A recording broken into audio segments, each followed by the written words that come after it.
The city skyline shimmered under the late afternoon sun, but no reflection in those glossy windows could compete with the man standing alone on the rooftop. Julian Drake, billionaire architect, founder of Drake Innovations, stared down at Charleston from the glass terrace of his empire's crown jewel, a tower that bore his name in steel, glass, and sheer will. He tightened the knot on his Italian silk tie, then loosened it again. His reflection in the tinted glass looked immaculate, but something about it felt wrong. Empty. Behind him, his phone buzzed on the marble table. Final tasting at 6. Charlotte wants your input on the amuse-bouche. He didn't reply. Didn't move. From 37 stories up, the world below looked elegant. Composed. Designed, just like everything else in his life. At 39, Julian had it all. Awards stacked in his downtown penthouse, features in Forbes and Architectural Digest, a portfolio of glass cathedrals in Dubai, Tokyo, and London. And in 6 days he would marry Charlotte Remington, Charleston royalty, daughter of the man who once said Julian was too poor to matter. It was everything he had once dreamed of, but it didn't feel like a dream anymore. He turned toward the sliding door. His eyes fell on a single envelope lying on the credenza. Thick cardstock, handwritten in blue ink. Lillian Hart. Even her name looked out of place in his world. Too soft. Too personal. He hadn't sent it. Not yet. For 7 years, he'd buried the past beneath skyscrapers and board meetings. 7 years since he sat on her porch sketching greenhouses instead of luxury hotels. 7 years since he told her he had to go chase something bigger. But as the wedding approached, so did something else, something raw and finished. Was she happy? Did she think of him? Had she forgotten the night under the magnolia tree, when he promised he'd write and never did? The elevator chimed behind him. His sister, Carmen, stepped out in a crimson-wrapped dress, clipboard in one hand, phone in the other. "You didn't answer, Charlotte," she said. Julian didn't turn. Carmen followed his gaze to the envelope. Her voice dropped. "You're still thinking about sending it?" "I don't know," he whispered. "I guess. I just want her to know I didn't forget." Carmen walked to the glass and looked out, then back at him. "You're marrying someone else, Julian." "I know. Then why invite your past to watch it happen?" He stared at the envelope. Because pretending it didn't matter feels worse. She sighed, then set the envelope next to his phone. "Then send it. Or don't. But don't use it to punish yourself." Julian stood frozen as she walked away. That night, long after the city went quiet, he sat at his drafting table.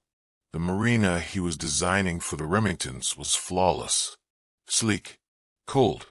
He leaned back and rubbed his temples. His mind drifted, not to Charlotte, not to champagne tents or seating charts, but to the way Lillian used to press her forehead against his when they argued, to the basil-scented breeze of her garden, and to the way she whispered, "Just don't leave me wondering, Julian." And he had. He'd left her wondering for 7 long years. The next morning, Lillian Hart was knee-deep in dirt. Her gloves were worn, her boots caked in mud, but her smile was radiant. The Harmony Garden, her passion project, stretched around her like a patchwork of sunflowers, time, and hope. Children giggled from the nearby learning beds as volunteers handed out watering cans. Miss Lillian looked. A little boy held up a crooked carrot like buried treasure. She grinned. "That's a masterpiece, Eli. Let's give it a wash and a taste." It wasn't glamorous work, but it was real, tangible, alive. "Mommy." Lillian turned. Ava Grace, her 6-year-old daughter with springy dark curls and a front tooth gap that stole hearts, was running toward her, envelope in hand. This was in the mailbox. Lillian stood slowly, brushing soil from her jeans. When she saw the handwriting, her breath caught. That slanted blue script. She would know it anywhere. Her fingers trembled as she opened it.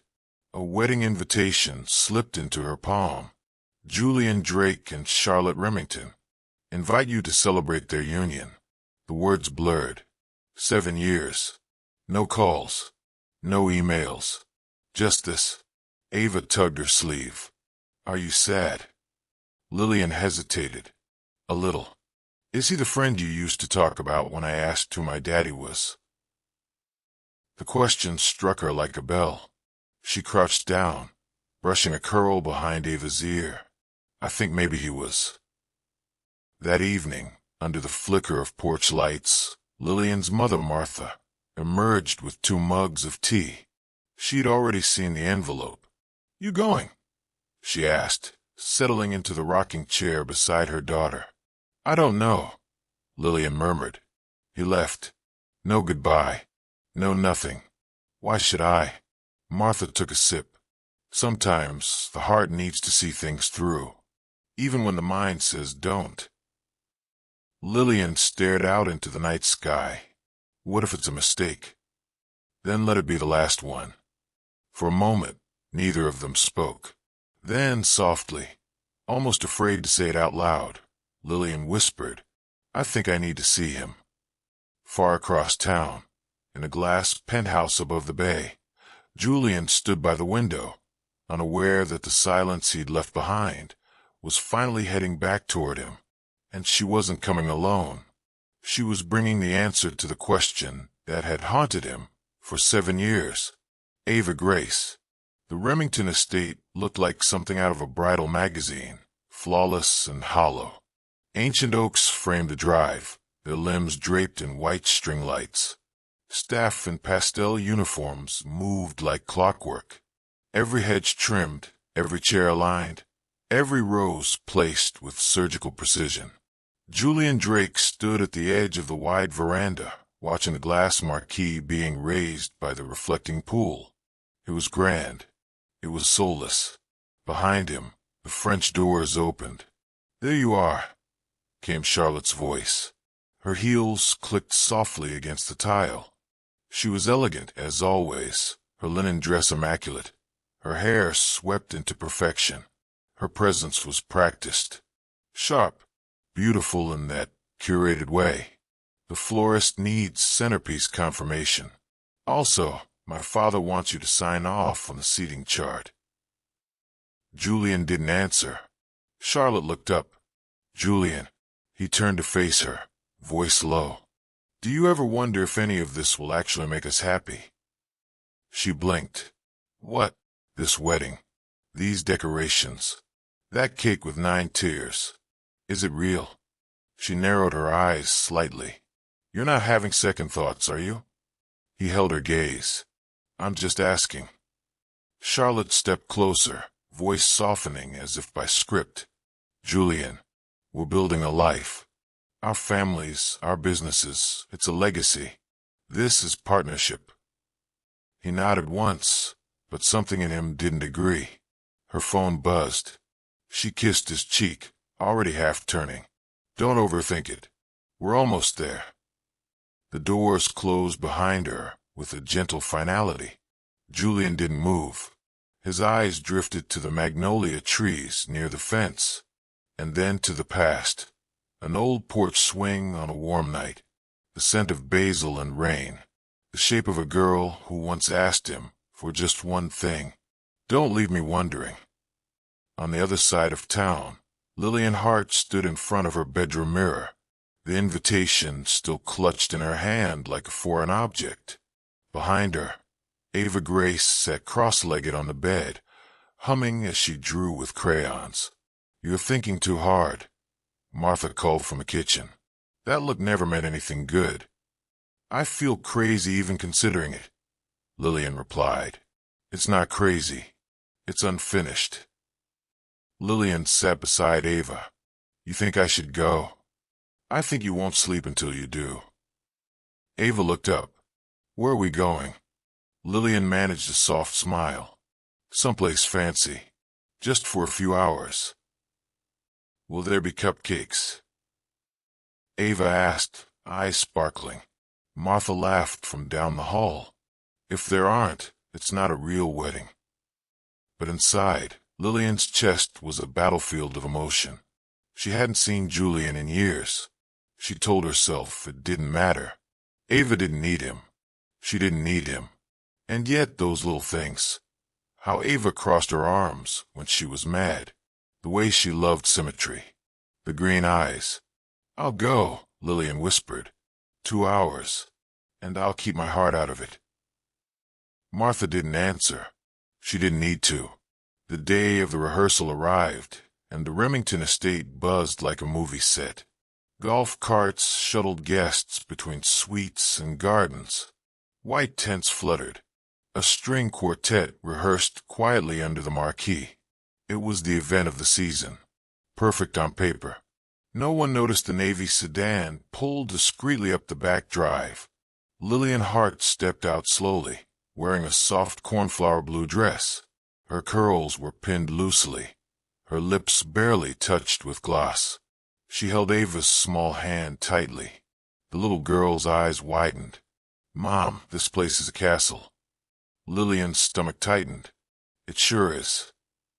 Do you think there's cake? A smile escaped her lips despite herself. Probably. They moved quietly through the side lawn, unnoticed. Until, Lillian, the voice stopped her in her tracks. She turned, and there he was, Julian Drake. His face paled, frozen in place. His chest rose and fell once, then again, more shallow. His gaze dropped to the child beside her. Ava peeked around her mother's dress. Hi, she said softly. Julian knelt, almost instinctively. Hi, he whispered back. Lillian's heart was pounding. He looked up at her, his voice hoarse. Lillian, is she? Her eyes didn't waver. She's Ava Grace. No confirmation, no denial, just a name. And it was enough. He looked like he'd been hit by a wave. Before he could speak again, a new voice cut through the garden air. There you are. Charlotte. She stepped into view, graceful, poised, perfect, until she saw Lillian. Then her expression shifted ever so slightly. Her eyes moved from Lillian to Ava and back to Julian. Who is this? She asked. Her tone measured. Lillian stood tall. An old friend of Julian's. Charlotte offered a thin smile. I've heard of you. Likewise. Julian cleared his throat. Charlotte, this is Ava Grace. Charlotte blinked. Lovely name. But her eyes never left Lillian. The silence stretched. Lillian placed a gentle hand on Ava's shoulder. We won't stay long, she said softly. Just wanted to wish you well. Julian's voice cracked. You're leaving. Lillian nodded. I think I've seen enough. Charlotte stepped forward slightly, her smile tightening. That's probably for the best. Lillian's jaw set, but she turned away, steady and calm, taking Ava's hand. Julian didn't follow. He just stood there, his world collapsing in slow, silent waves. Because now he knew. Ava Grace wasn't just a name. She was his daughter. That night, Julian Drake couldn't sleep. The estate was quiet. Too quiet. Lanterns glowed along the garden path. The air was thick with magnolia and tension. He stood in the hallway outside his suite, barefoot, staring at nothing. Her name echoed in his chest. Ava Grace. Her voice. Her eyes. The way she looked at him, without hesitation. He walked back inside.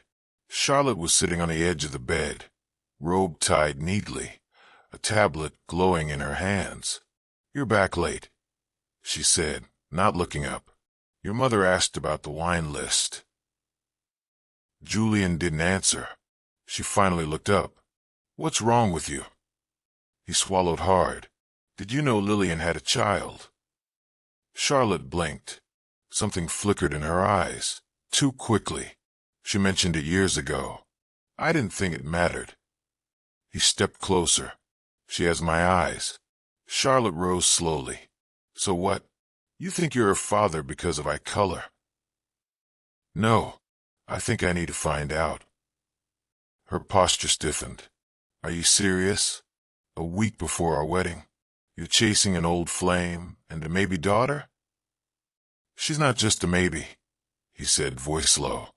And Lillian's not just a flame. Charlotte laughed once, sharp and brittle. You're throwing away everything. For what? Julian looked her in the eyes. For the truth. A silence followed. Long waited. Then her voice turned icy. You made promises, Julian. I know. Then be careful which ones you break. She turned and disappeared into the dressing room, her heels clicking like a gavel in a courtroom. Julian stood alone again.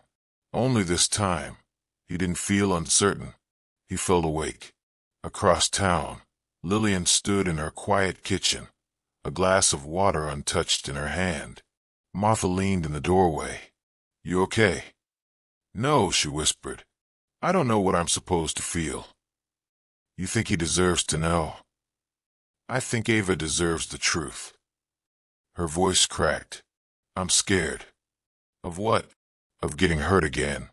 Of opening something I spent years burying. Martha's voice softened. You can't keep burying something that's still breathing. Lillian looked out at the stars, her fingers pressed to the windowsill. He looked at her like the world had just stopped.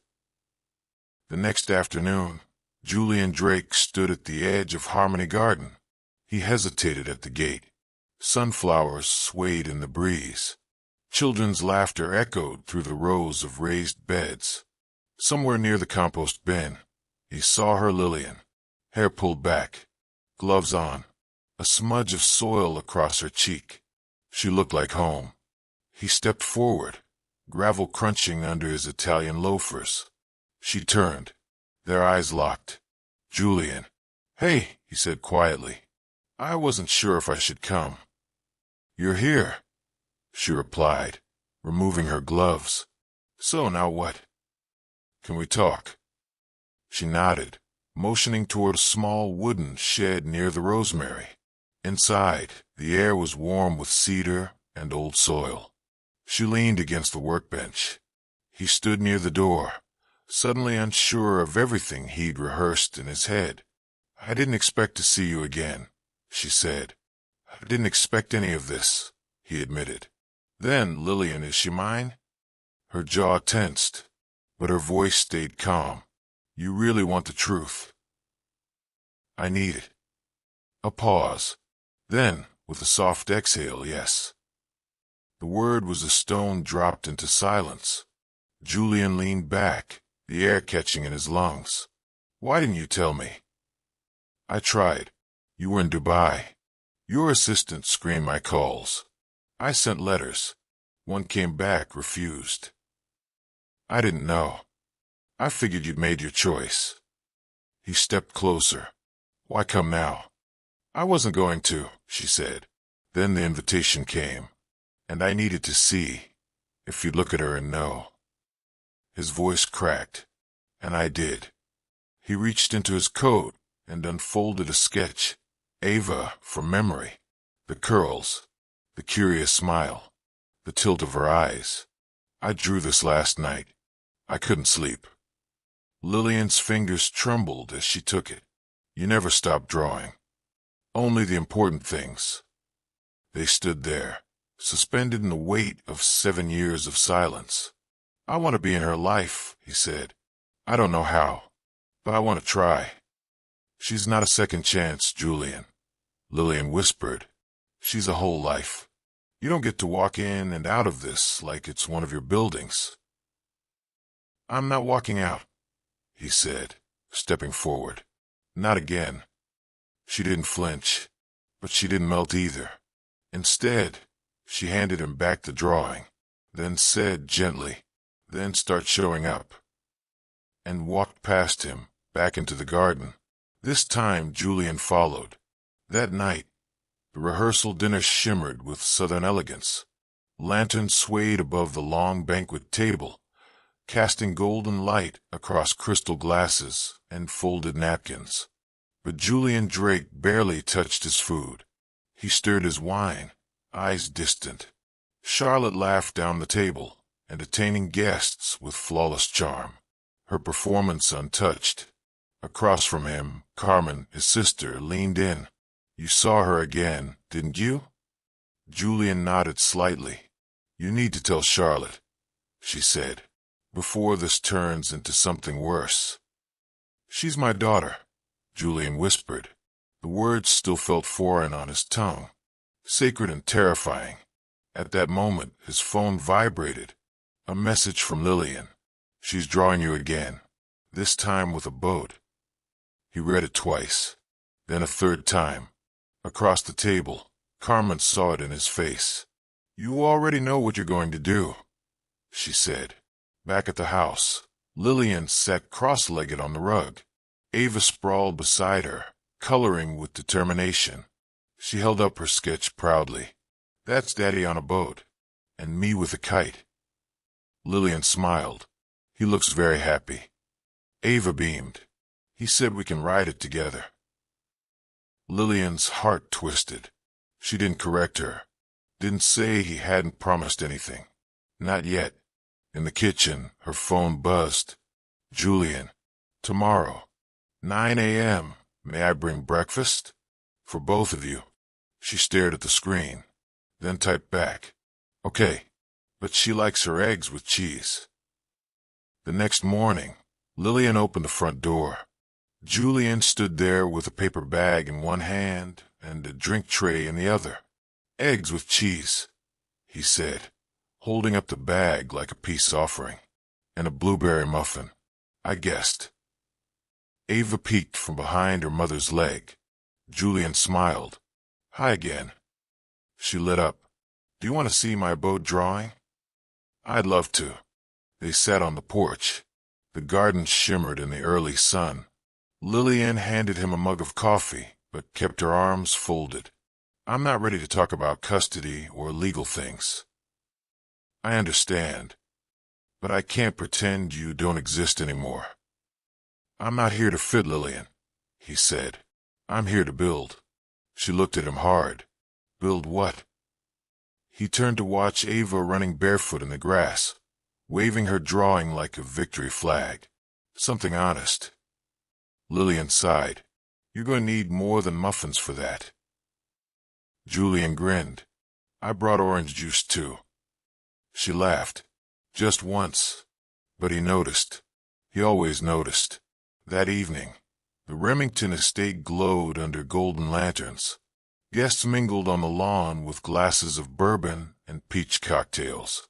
Laughter rose, curated and controlled. Charlotte took Julian's arm as he stepped down from the veranda. "You've been distant tonight," she said lightly. He offered a half-smile. "Just tired." She guided him down a path, her grip tightening slightly. "Julian, please don't make me guess." They reached a quiet corner near the reflecting pool. "I know something's changed," she said. "If this is about her, I need you to say it." Julian turned to her. "Steady now. I didn't know about the child, Charlotte, but now I do, and everything feels different." Her face froze. "So what are you saying? That this wedding was a mistake?" "I'm saying I need space. This isn't just about us anymore." Her voice dropped to a whisper. "You think she'll forgive you? Let you walk back into the life you abandoned?" "I'm not asking for forgiveness," he said. "I'm asking for a chance to become the man I wasn't." Her jaw clenched. "You made promises to me." "I know." She stepped back. "Then be careful which ones you break." Charlotte turned, heels sharp against the stone. She didn't look back. The next morning, Lillian opened the door. Julian stood there again, coffee, breakfast, and that same hopeful tension in his eyes. "You actually brought breakfast again?" "With cheese. And strawberries. She mentioned those yesterday." Ava peeked from behind the curtain. Daddy. Lillian froze. Julian didn't. If it's okay with your mom, he said gently, I'd love to go to the park today. A long pause. Lillian glanced at Ava, beaming, barefoot, bursting. She nodded. Once. Julian's breath caught. The park smelled like spring, cut grass, sun-warmed bark, and honeysuckle on the breeze. Ava raced toward the play structure, curls bouncing. Julian stood beside Lillian at the edge of the gravel path, coffee cooling in his hand. She always this fast? He asked. Only when she's excited. Or has an audience. He looked at her, really looked. You haven't changed much. She smirked. I've learned how to hide the bruises better. I still can't believe she's real. Lillian's face tensed. She's always been real, Julian. You just weren't looking. He nodded. I deserve that. They sat on a nearby bench, silence settling between them like an unfinished sketch. I keep thinking about what I missed, he said. First steps. First words. Her first word was Mama, Lillian said, but she said it to a goldfish. Julian laughed, a real, unguarded laugh. Lillian softened. When did you know, he asked, that you were going to do it alone? She looked at the swings. The night I left you that voicemail. I waited on the porch for hours. I told myself the time difference was the problem. But then you didn't call. I didn't even know you tried. I spoke to your assistant once, she said. She said you were unavailable. His hands curled into fists, then loosened. I'm sorry. I know, she whispered. Ava raced back to them, cheeks flushed. Come see what I made. She dragged them to the sandbox, where a lopsided castle stood proudly. It's our house, she said. Me, you, and Mommy, forever. Julian's throat closed. He glanced at Lillian. She was watching, but her expression had changed. Not fully open, but something had shifted. Then, behind them, well, isn't this charming? Charlotte. She stood in a blush-pink coat and heels, sunglasses perched on her head, arms crossed. Julian, she said. Funny seeing you here. He rose slowly. What are you doing here? Board meeting near the waterfront, she said. Thought I'd take the scenic route. Her eyes fell on Ava, then Lillian. She's adorable, she said. Her name is Ava Grace, Julian replied. And she's mine. Silence. Charlotte's eyes narrowed. So this is what's been keeping you busy. I told you I needed time, he said. And you spend it playing house with your old flame?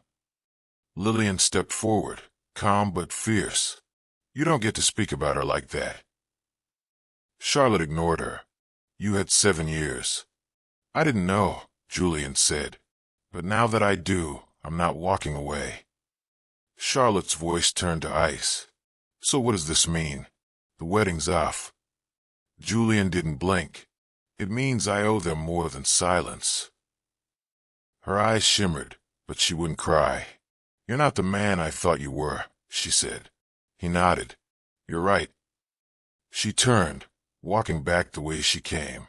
Gone. Lillian stood still, heart pounding. I'm sorry, Julian said.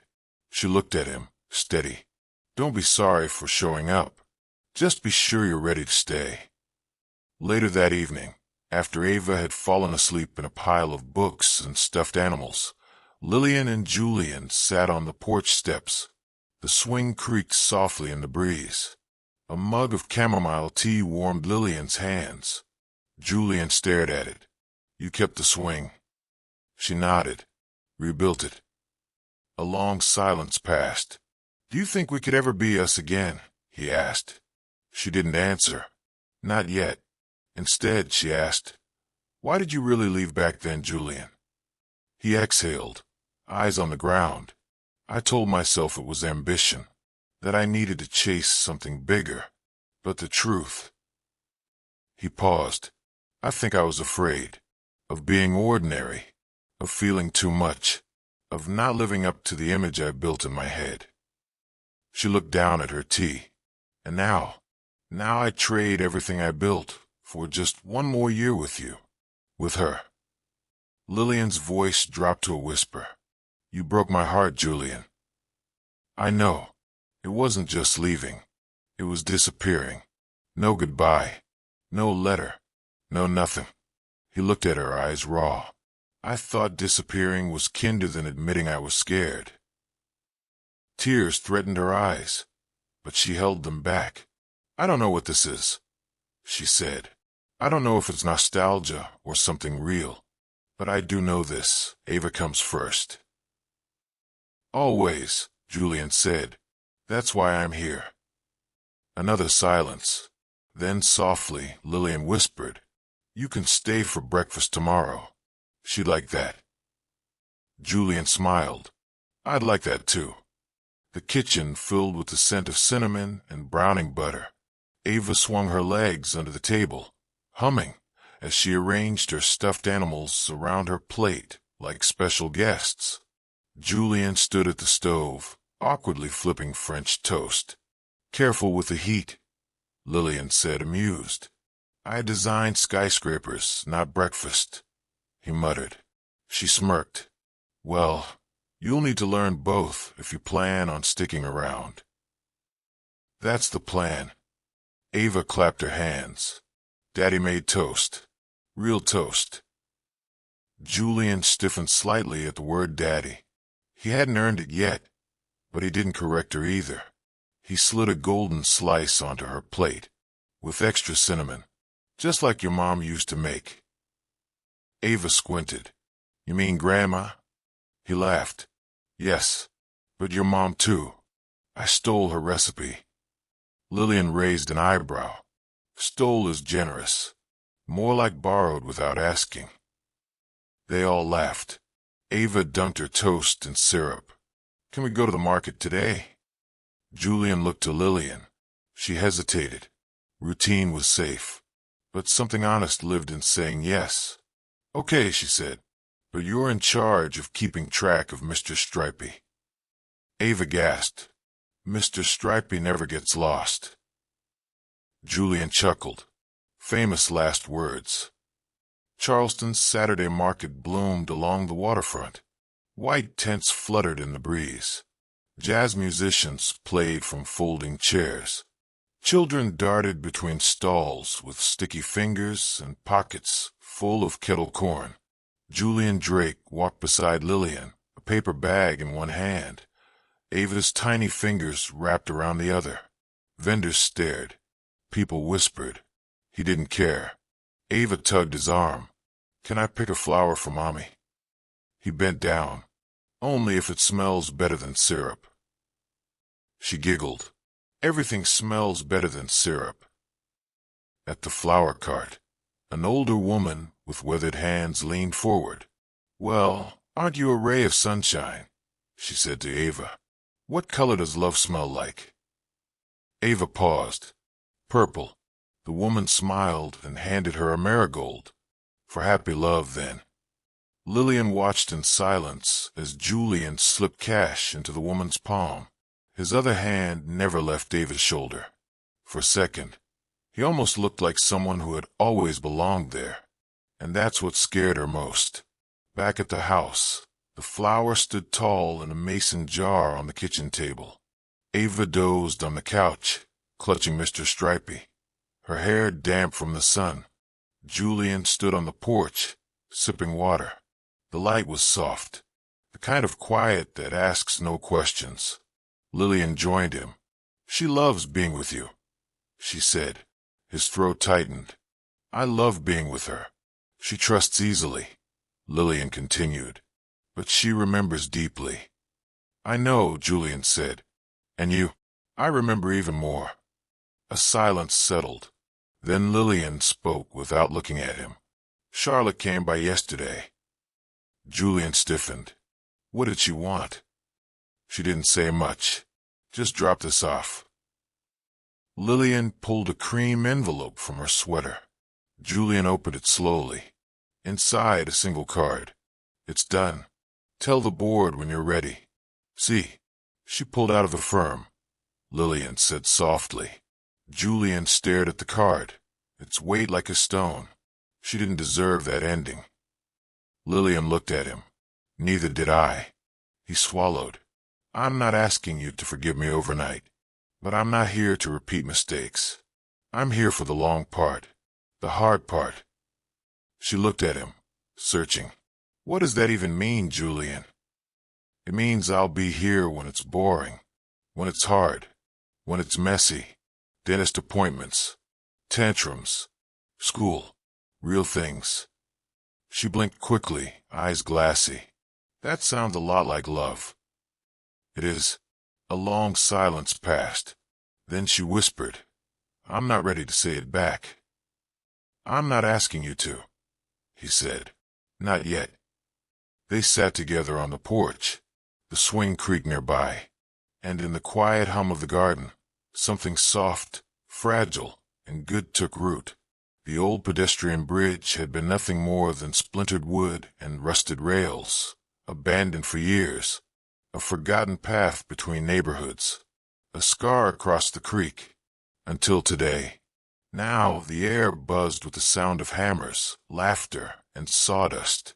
Julian Drake stood at the entrance in rolled sleeves and work boots, watching volunteers raise new beams. His sketchbook was tucked under his arm, dog-eared, covered in fingerprints. This wasn't a tower in Dubai. This was home. Behind him, Lillian approached, Ava on her hip, clutching wildflowers she had picked on the way. "Look, Daddy," Ava said, pointing at the bridge. "They're building it just for us." Julian bent down, smiling. "Not just for us, sweetheart. For everyone." Later, the mayor gathered the crowd. Camera flashes sparked. Reporters scribbled. The community leaned in. Julian was called forward. He stepped up, heart pounding, his voice steady. "This bridge," he said, "isn't just about wood and nails. It's about repair, about choosing to connect where there were once walls." He glanced at Lillian and Ava. "I've learned that the strongest structures aren't the tallest. They're the ones built on truth, trust, and the courage to start again." Applause rippled across the crowd. Behind the podium, Reverend Josiah Blackwell, a man with silver hair and kind eyes, approached him after the ceremony. "You've come a long way," he said, "from a boy who chased ambition to a man who's building legacy." Julian nodded, swallowing the lump in his throat. "Thank you for showing up for them and for this place." The Reverend smiled. "God doesn't build cathedrals out of lies, son." As the sun dipped below the horizon, Julian, Lillian, and Ava stood in the center of the bridge. The wooden planks creaked softly beneath their feet. Lillian rested her head on his shoulder.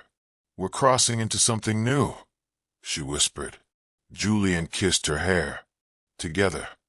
From the other side of the bridge, Ava shouted, "Next, can we build a tree house?" They laughed, loud and real. The bridge stood behind them, strong, earned, and this time, they weren't just crossing it. They were writing the blueprint for everything ahead. The evening air was thick with magnolia blossoms. Soft fairy lights hung from the old oak tree, casting a gentle glow across the yard. There were no tuxedos, no aisle, no cameras, just friends, fireflies, and the sound of something sacred unfolding. Julian Drake stood barefoot in the grass beneath the tree where their story began. His hands trembled slightly, not from nerves, from hope. Lillian walked toward him slowly, her dress flowing like a summer breeze, her hair loose, her eyes lit from within. At her side, Ava Grace wore a daisy crown and clutched a bouquet of marigolds. Her curls bounced as she skipped ahead. Julian exhaled. He stepped forward, voice quiet but firm. "I don't have a speech." He looked at Lillian, every word rising straight from the place he used to ignore, his heart. "I spent years building things. Towers, deals, Images of a man I thought I was supposed to be, but none of it meant anything. His eyes flicked to Ava, until I saw her, and realized I already had everything, and left it behind. He pulled a small box from his pocket, opened it. Inside, a delicate ring, etched with tiny vines and leaves, a symbol of growth and grace. I want to build a life with you and her. Not a perfect one, but an honest one. A life rooted in truth, in forgiveness, in love. He dropped to one knee. Will you marry me, Lillian Hart? For a heartbeat, the world paused. Then, her eyes shimmered. She knelt with him, hands on his cheeks. Softly, fiercely. Yes. Ava squealed and threw her arms around them both, squeaking. I knew it. They laughed, tangled in petals and promise beneath the glowing oak. From the side, Carmen wiped a tear. Reverend Josiah began a quiet blessing. And for the first time in years, Julian Drake wasn't chasing anything. He was standing still, exactly where he wanted to be. The morning sun spilled through the windows of the Harmony Community Center, casting golden streaks across the wooden floor. Children's laughter echoed from the greenhouse. Somewhere inside, the scent of soil and basil mixed with fresh-baked bread. Lillian stood at the chalkboard, organizing shifts for the after-school garden program. Her voice was calm, firm, familiar. She directed volunteers, encouraged teens, laughed softly when someone spilled compost. Julian leaned against the doorway. No suit, no tie, just rolled sleeves and soil on his hands. He watched her move through the room, not like someone trying to lead, but like someone who belonged. At her feet, Ava darted past, clutching a tiny watering can. Daddy, come see my tomato. Julian smiled. Only if I get to name it. You always want to name the plants, she giggled. Lillian called over her shoulder. He's just trying to bond with the produce. They all laughed. It wasn't perfect, but it was real. That afternoon, the three of them sat beneath the oak tree in their backyard. A blanket spread across the grass. A basket of fruit and peanut butter sandwiches between them. Ava fell asleep mid-bite, her head in Julian's lap. Lillian sipped sweet tea. Julian stroked Ava's curls gently. You look like you've done this 100 times, she said. I wish I had. He looked at Lillian. I resigned from the firm, he said quietly. Sold the last of my shares. She turned slowly. You did what? I stepped away. It was time. Julian, that company was your legacy. No, he said. My absence was my legacy. I want something different now. She stared at him. You're rebuilding your life from the ground up. I have to, he said. The foundation I laid before was hollow. Ava stirred slightly in his lap, mumbling about strawberries and superheroes. Lillian looked down at her, then at him. I don't know how to trust this yet. You don't have to, he said. Just let me prove it. She didn't answer right away. Instead, she reached for his hand. You'll need a job. He smiled. I was hoping Harmony Garden had an opening. She laughed softly. We pay in tomatoes and unsolicited advice. Perfect, he grinned. I'm overqualified. That night, after dishes and bedtime stories, Lillian sat on the porch. Martha joined her. You stayed longer than usual today, her mother said. We had a picnic. Martha raised an eyebrow. With him. With both of them. A pause. You've got that look. What look? The one you had before you told me you were pregnant. Lillian smiled faintly. I never really stopped loving him. Her voice broke just a little. Martha nodded. Then promise me one thing. Anything. When your heart says it's time to choose, make sure you're choosing for you, not just for her. Lillian looked at the swing, then at the stars. I hear you. The late afternoon light filtered through the kitchen window, casting long golden shadows on the worn oak table. Ava sat with a crayon gripped tight, drawing another version of their family on a sailboat, her imagination full of flags, clouds, and seafoam skies. Julian sat beside her, gently guiding her hand across the paper. "You're getting really good at this," he said. "I'm drawing us on the boat," she replied. "Mommy said we might go one day." Julian smiled, his voice a whisper. "I can't wait for that day." From the doorway, Lillian watched. She saw the way Ava leaned into him without fear. She saw the gentle focus in Julian's eyes. Not distracted, not rushing, just here. She stepped forward. "Looks like an artist and her assistant." Julian glanced up. "She's teaching me more than I'm teaching her." Ava beamed. "Look, the boat has a green flag for luck." "You've captured all the best things," Lillian said. The moment held quiet, warm, whole. Then Julian's phone buzzed. He frowned, stepped outside to answer. Lillian followed a moment later, cautious. "Everything okay?" she asked. He nodded, sliding the phone into his pocket. "An offer. A firm in Atlanta. Big one." She didn't say anything. "I turned it down." She blinked. "You did?" "I've had skyscrapers. This is better." She stepped closer. "Why?" He looked her in the eye. "Because I don't want to build a life anymore. I want to grow one." Weeks later, the Harmony garden bloomed bigger than ever. Julian and Ava knelt by a raised bed. "That's a sunflower seed," he said. "You're growing sunshine." Ava smiled. "Can we plant more?" He looked toward Lillian, who stood under the trellis, arms crossed, watching. "Let's ask Mommy." Lillian walked over slowly, her smile quiet but full. "We're planting more than sunflowers here," Julian said. "Aren't we?" She nodded, brushing soil from her hands. "We're planting trust." She leaned in, kissed his cheek, and said, "And maybe love." That evening, under the oak tree, the swing moved slowly in the breeze. Lillian leaned into Julian's shoulder. Ava laughed in the distance, chasing fireflies with Mr. Stripey. They didn't talk much. They didn't have to. Some stories aren't about falling in love. They're about finding your way back. And this time, they weren't writing blueprints. They were planting roots. Together.